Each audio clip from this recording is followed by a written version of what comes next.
చాలా లోతుగా అధ్యయనం జరగాలి. దీని మీద ఖచ్చితంగా ఒక వైట్ పేపర్ కూడా తీసుకురావాలని మనస్ఫూర్తిగా కోరుకున్నాం. ఆ ప్రయత్నంలో ఉన్నాం. గౌరవ సభ్యులందరూ తెలియజేస్తున్నాం అధ్యక్షుల ద్వారా. 2019 నుండి 24 ఇప్పటి దాకా 15th ఫైనాన్స్ కమిషన్ సంబంధించినంత వరకు 5,251 కోట్లు గ్రామ పంచాయతీల అకౌంట్లో పడ్డాయి. అలాగే 14వ ఫైనాన్స్ కమిషన్ సంబంధించి 2,336 కోట్లు అకౌంట్లో పడ్డాయి సార్. టోటల్ గా 7,587 కోట్లు పడ్డాయి. కానీ అందులో 2,285 కోట్లు కరెంటు ఛార్జీల కొరకు ఏపీ డిస్కాం వారికి ఆర్థిక శాఖ పంపించేసింది. దీనికి గౌరవ సభ్యులు అడిగారు, దీనికి ఎవరు అనుమతి తీసుకున్నారని. ఎవరు అనుమతి తీసుకోలేదు.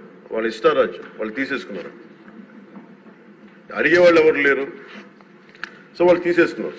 ఈ వీడియో కానీ మీకు నచ్చినట్లయితే లైక్, కామెంట్, షేర్ చేయండి. మరిన్ని అప్డేట్స్ కోసం సబ్స్క్రైబ్ చేయండి.